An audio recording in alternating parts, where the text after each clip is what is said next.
शुरू की तो खवा गए पति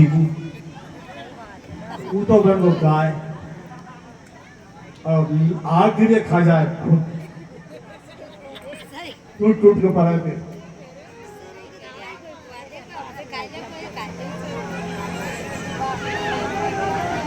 तो जीव पालो, जीव पालने में कोई बुराई नहीं, जीव हत्या नहीं होनी चाहिए, पालो प्राण रक्षक करो, पर उनमें आसक्ति हो जाए तो गलत है। आसक्ति अगला जन्म तैयार करती, अंतमति सो गति, आसक्ति अगले जन्म को तैयार करती कभी कभी। अब इस कथा में सुनना, हिरण की आसक्ति हो गई भरत और भरत की आसक्ति हो गई हिरण।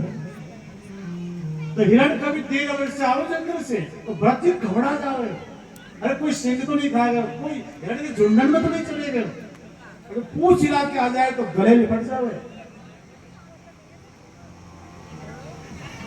और धीरे धीरे समय गुजरता रहा और एक दिन भरत जी ने, जब वो हिरण का बच्चा नहीं आया, बहुत देर हो गई, आसक्ति इतनी थी कि छटपटावे लगे भरत जी और उसी आसक्ति में प्राण छोड़ दिए। आसक्ति में कौन था उनकी आसक्ति में? हिरण का बच्चा। इसलिए भरत जी अगले जन्म में हिरण ही बने, क्योंकि आसक्ति आखिरी में हिरण के बच्चे में। अच्छा, थोड़ी देर बाद हिरण का बच्चा आ गया, हिरण आ गया, उसी आसक्ति थी एक राजा, भरत राजा है। तो अगले जन्म में हिरण कौन बना? सौम्य देश के राजा रहुगण बना, हिरण राजा बना, क्योंकि उसकी आसक्ति आखिरी में राजा में थी।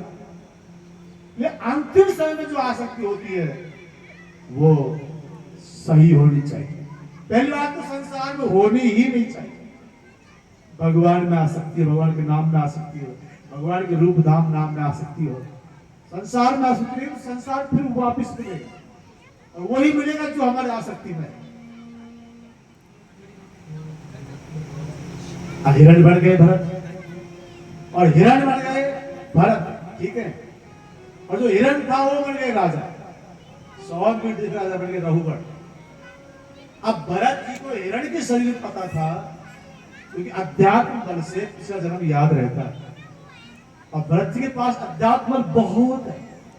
उनको याद था पिछला जन्म कि मैं एक राजा था और हिरण में आ सकता